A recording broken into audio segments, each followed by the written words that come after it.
Two outcasts race across 1890s America, a genius inventor and a stoic samurai chasing redemption in a steam powered death race. What am I talking about? Well, let's find out, shall we?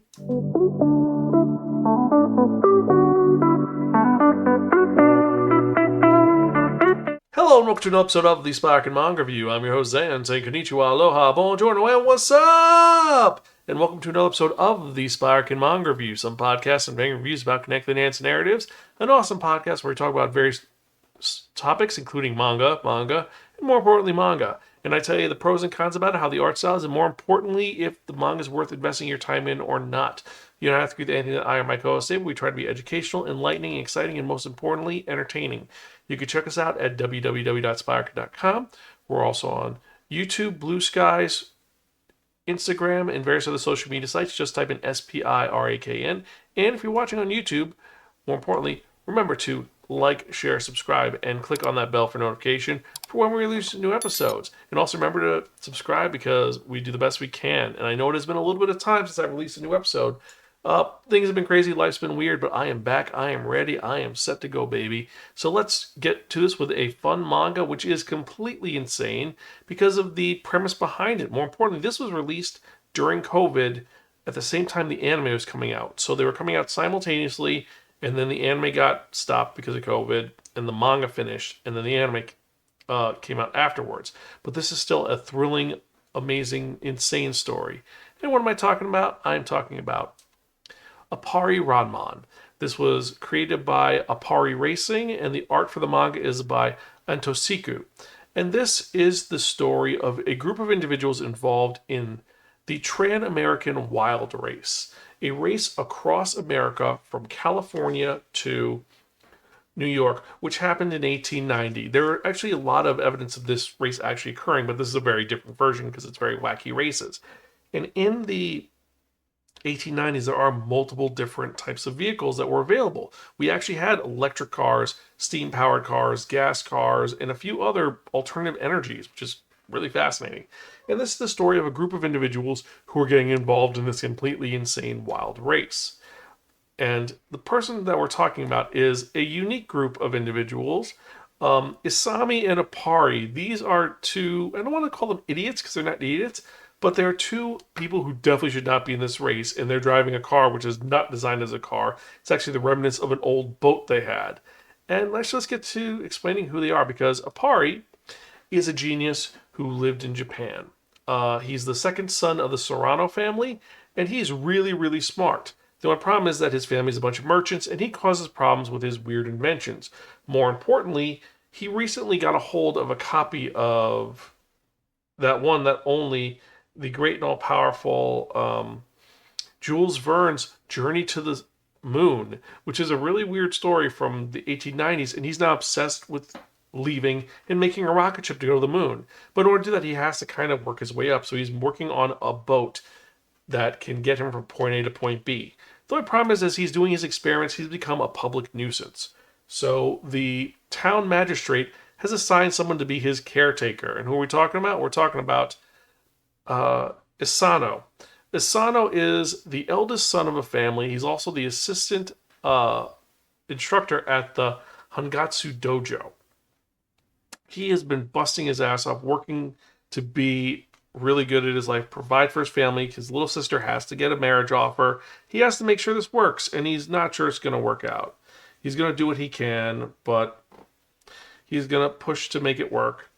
And he also recently got his father got a potential wife for him. So he's like, I'm going to lose my wife if this doesn't work out. So fine, I'll take care of him. I'll make sure everything is good. We'll make sure that Appare doesn't cause any problems. And the only problem is that the magistrate has Appare arrested, and because Appare is a genius, he escapes. He gets out of prison after almost getting beaten up, escapes, and because of this, he's an escaped convict, so the magistrate can have him executed. So now Asano's like, crap, I either have to get this guy to apologize, or I have to kill him myself, and I don't want to kill him. He's just a dumb kid. So he goes to his house, and through a bunch of circumstances, and finding out about Appare's dream, we end up discovering that, well, he's created an actual boat that's going to be super powered, that is smaller and faster than most steam engines. And this steamship is going to go really fast. And Asano's like, please, please, they're coming to arrest you. Let me take you in. We can make it work. My sister's not going to get married if this happens. My family's going to be horrible done. Appare doesn't care. His family doesn't understand him. The only person who cares about him is his older sister. She's the only one that even gives him the time of day. And so after some more shenanigans, they end up escaping, and they're on this super fast ship that's going really fast away from their village in Japan. And then, after a argument, Asano hits a lever on the boat, which turns on its hyperdrive. Essentially, it's their increased speed, and they go super fast and go 600 miles away from Japan. They are now in open water with no food, no things, on a boat that no longer works because it wasn't designed to be this speed. This was a test model. This wasn't the final product. So after 14 days at sea, they decide to kind of stay together until they get back home. They get picked up by a boat, and then they end up in San Francisco, where they can rent a warehouse to live in while they get money to get back home. Meanwhile, no one wants to hire them. A lot of things happen, and then they end up getting involved in the wild race, which they're offering $1.5 million as a prize for the winner. So Appare, with his invention and the remnants of their boat, is going to make a new car for them.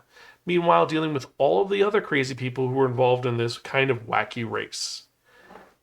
This series is wild, it's crazy, and a lot of insanity happens in this. Because what's going to happen when Appare comes with this weird, insane-looking car against cars that are more traditional? And more importantly, what happens when he makes friends and enemies amongst the various riders, including a young Chinese girl who is a great mechanic, but no one wants to trust her because she's a woman, the head of one of the 3 sponsoring companies, and then a couple of criminals who are there for various reasons.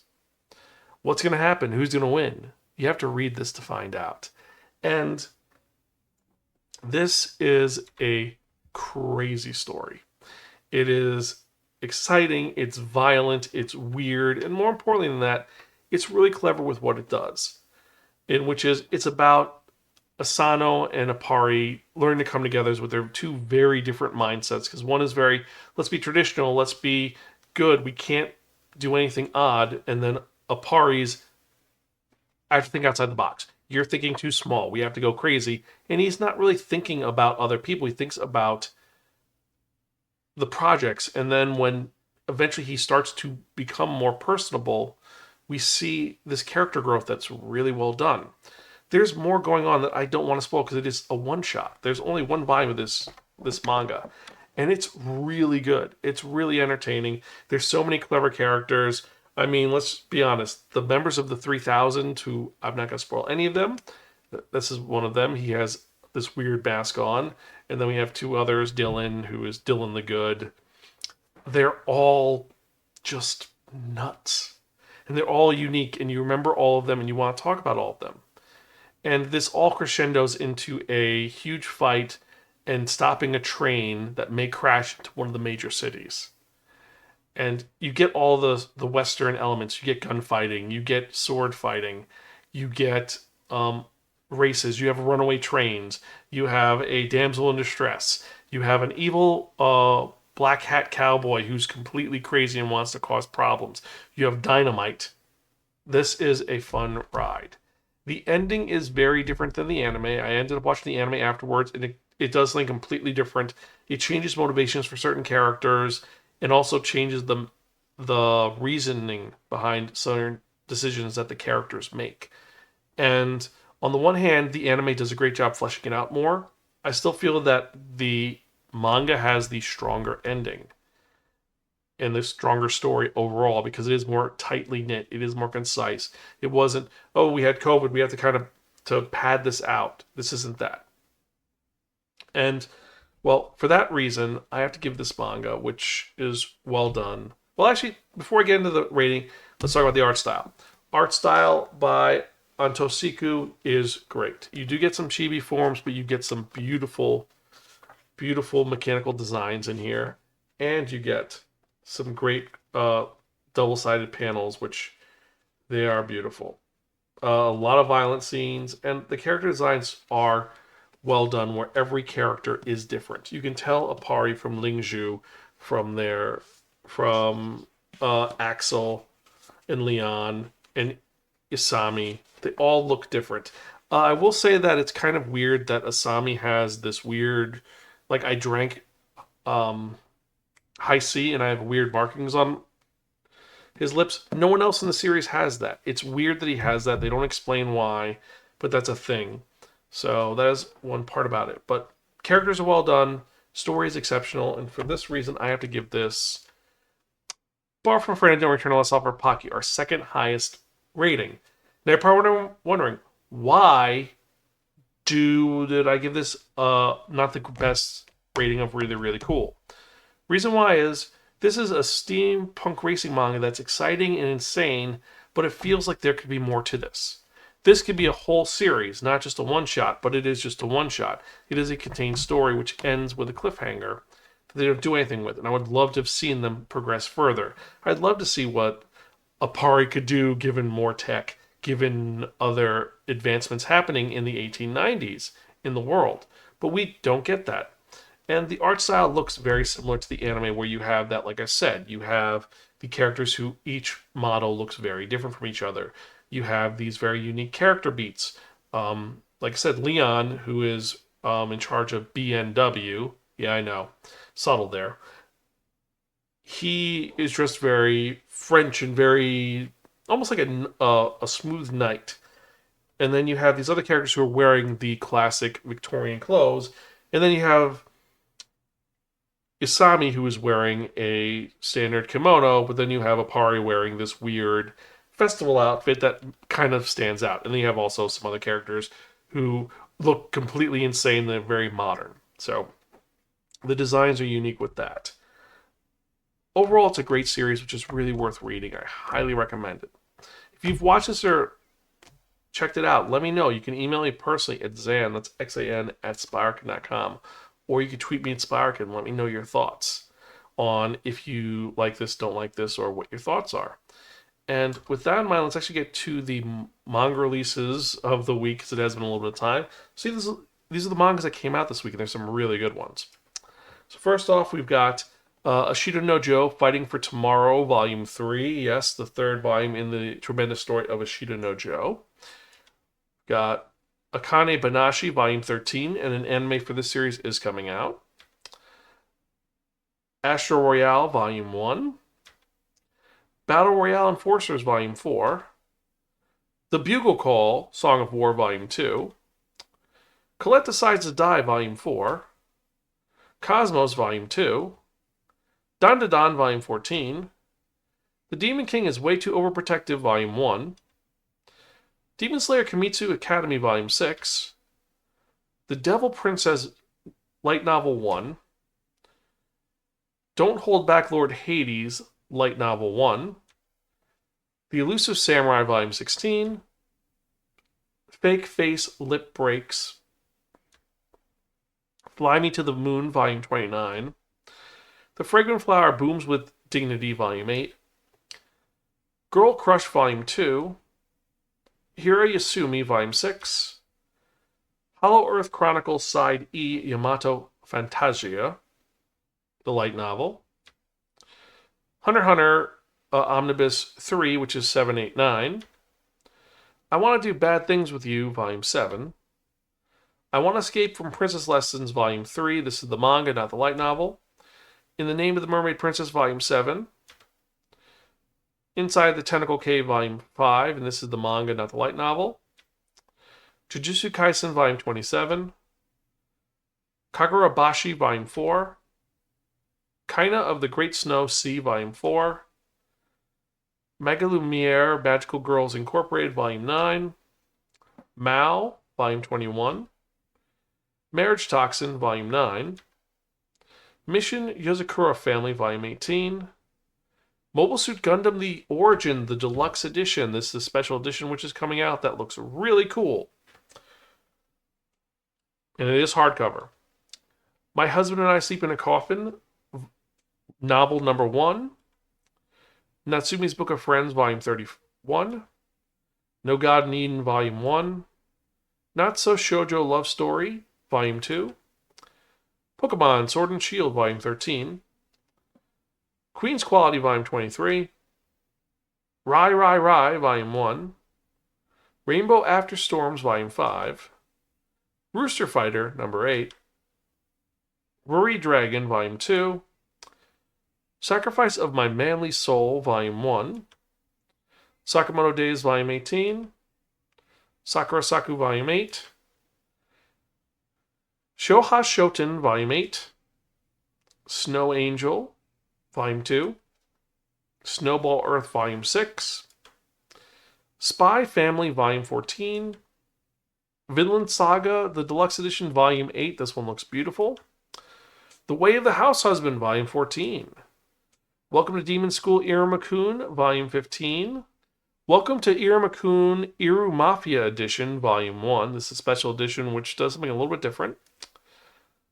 Werewolves Going Crazy Over Me, volume 1. Windbreaker, volume 13. And then last and certainly not least, we've got You and I Are Polar Opposites, volume 6. So these are the manga releases that came out this week, and we've got some really great ones. But for me personally, here are my top 5. They're going to be Astro Royale, volume 1. Sacrifice of My Manly Soul, volume 1. Rai, volume 1. Mobile Suit Gundam, the deluxe Origin edition, volume 1. And then Welcome to Demon School Irumakun Iru Mafia edition, volume 1. So these are the manga releases that I'm most excited about for this week. Which are the ones you're most excited about? Let me know. Email me personally at Zan, that's xan@Spiraken.com, or tweet me at Spiraken. Let me know your thoughts. And with that in mind, I'd like to thank every one of you who've been checking out this podcast and been sticking around. I know it's been a little bit of time, and I appreciate each and every one of you who've been holding on. I thank you so much. We've got tons of content which are coming out. Things have just been a little erratic. Also, for those of you who went to Animazement and saw me there, I did not forget about you. We have a bunch of content that was released for you that you can look through the website for. Also, for those of you who are checking out the book club, I've released some new content on that, including talking about Dungeon Crawler Carl. I fell down that wormhole, so yeah. But regardless, hope you enjoyed this episode. Anyway, remember to like, share, subscribe, and more importantly, before we do that, I'd like to thank each and every one of you. Every email I get, every comment I get, every notification, every new subscriber gives me more motivation to keep doing this podcast. And I love doing this. I'm going to do this as long as I can until I'm an old man with thick glasses and, more importantly, long hair. So, and reading in large print. So, stay on this journey with me and let's see what we can do. So, with that in mind, let's get to the part that you have all been waiting for. The most important part of this podcast, the most popular part of this podcast. And what are we talking about? We're talking about that one, that only, the Wheel of Manga! Yes, friends, the Wheel of Manga, except no substitute. Now, what is the Wheel of Manga? The Wheel of Manga is a Wheel of Fortune with 10 slots on it.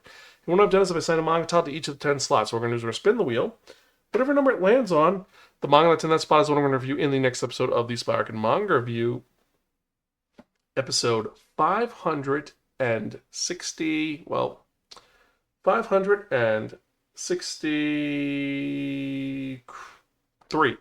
It has been a while.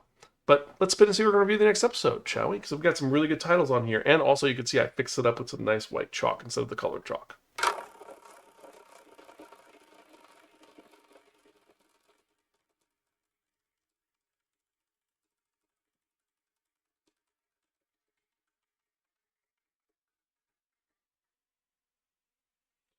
Number 2, Buffalo 5 Girl. This is a story which was written by, I believe this was written by Mayoko Ano, I believe.